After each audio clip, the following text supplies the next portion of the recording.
जय श्री कृष्णा, राधे राधे। स्वागत है आपका आपके अपने चैनल द रिलीजियस लाइफ में। कान्हा जी की कृपा आप पर और आपके परिवार पर हमेशा बनी रहे। दोस्तों, आज के वीडियो में आप सुनेंगे पौष मास के कृष्ण पक्ष की संकष्टी चतुर्थी व्रत की कथा, जिसको सुनने मात्र से ही सारे विघ्नों का नाश भगवान श्री गणेश जी की कृपा से हो जाता है। तो वीडियो शुरू करने से पहले आपसे अनुरोध है कि अगर अभी तक आपने मेरे चैनल को सब्सक्राइब नहीं किया है, पहली बार मेरे चैनल पर आए हैं, तो कृपा करके चैनल को सब्सक्राइब कर लें। आज का वीडियो अगर अच्छा लगे तो लाइक अवश्य करें और ज़्यादा से ज़्यादा शेयर करें।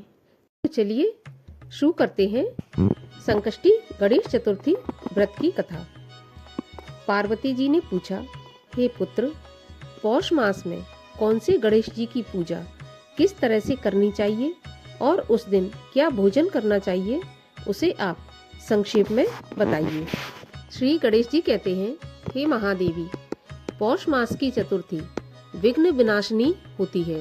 उसमें लंबोदर नामक गणेश जी की पूजा करके भोजन के रूप में केवल गौमूत्र ही पीना चाहिए। व्रती को पूर्वोक्त विधि से पूजन करना चाहिए, अर्थात दिन भर शांत भाव से निराहार रहकर व्रत करें, दिन में न सोएं, ब्रह्मचर्य का पालन करें, रात्रि में पूजन के बाद ब्राह्मण भोजन करावें और दूध से खीर बनाकर उसमें शुद्ध घी मिलाकर गणपति मंत्र से हवन करें, तो वह शासक को भी अपने वशीभूत कर सकता है।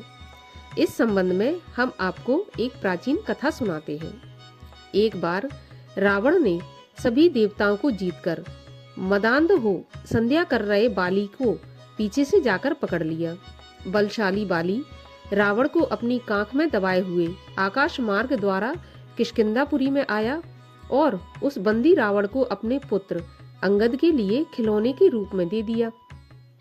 रावण के गले में रस्सी बांधकर अंगद ने उसे नगर में घुमाना शुरू कर दिया। विश्व विजयी रावण की ऐसी हालत देखकर सभी नगरवासियों ने उसका मजाक उड़ाया।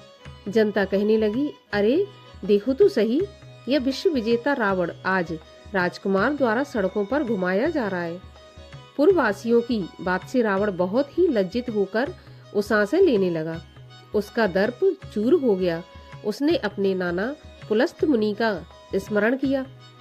अपने नाती की दीन पुकार से मुनि को आश्चर्य हुआ कि उसके नाती की ऐसी दशा क्यों हुई। अत्यंत गर्व करने से देव, दानव, मनुष्य आदि सभी का पतन अवश्य हो जाता है। रावण के समीप आकर मुनि ने पूछा, तुमने मुझे क्यों याद किया? रावण ने कहा, हे नाना जी, देवताओं को जीतने के कारण जो मैंने घमंड किया, उसी से मेरी ऐसी दुर्गति हुई है। मैंने संध्या करते हुए एक वानर राज को देखा। पश्चिमी महासागर के तट पर मैंने उसे पीछे से पकड़ने की चेष्टा की, लेकिन मैं ही उसके द्वारा पकड़ लिया गया। मुझे उसने यहाँ लाकर गले में रस्सी बांधकर अपने लड़के को खेलने के लिए दे दिया। इस दुर्गति को देखकर नगरवासी मेरी हंसी उड़ाते हैं। हे देव, इसी चिंता में मैं व्याकुल रहता हूँ। रस्सी से बंधे रहने के कारण मैं अशक्त हो गया। हे नाथ, अब मैं क्या करूँ? मेरे जैसा आपके वंश में कोई दूसरा कुल कलंकी नहीं है। अब आप ही मेरी रक्षा कर सकते हैं। पुलस्त जी ने कहा, हे रावण, डरने की कोई बात नहीं है, मैं तुम्हें बंधन मुक्त करा दूंगा। यह बाली देवराज इंद्र के वीर से उत्पन्न है और पराक्रम में तुमसे बढ़कर है। इसकी मृत्यु महाराज दशरथ के पुत्र श्री राम के हाथों से ही होगी। हे राक्षस राज, यदि तुम बाली के बंधन से छूटना चाहते हो तो मेरी बात मानकर संकट नाशक गणेश जी का व्रत करो। प्राचीन काल में वृत्रासुर की हत्या के प्रायश्चित स्वरूप इंद्र ने भी इस व्रत को किया था। अतः तुम भी इस संकट नाशक व्रत को करो। बहुत शीघ्र ही तुम्हारा क्लेश दूर होगा। इस प्रकार आदेश देकर महर्षि वन में चले गए और इधर रावण ने व्रत का अनुष्ठान किया। हे देवी, इस व्रत के प्रभाव से रावण तत्काल ही बंधन रहित हो गया और सुखपूर्वक अपना राज्य करने लगा। भगवान श्री कृष्ण कहते हैं कि युधिष्ठिर, आप भी इस व्रत को कीजिए। इस व्रत के प्रभाव से समर में समस्त शत्रुओं का संहार करके आप अपने उत्तम राज्य को प्राप्त करेंगे। श्री कृष्ण जी की बात सुनकर युधिष्ठिर ने विधि पूर्वक पौष कृष्ण चतुर्थी व्रत किया और इस व्रत के प्रभाव से उन्होंने अपने राज्य को पुनः प्राप्त कर लिया। तो हम सभी को श्रद्धा पूर्वक संकट नाशक गणेश जी का व्रत और पूजा अवश्य करनी चाहिए।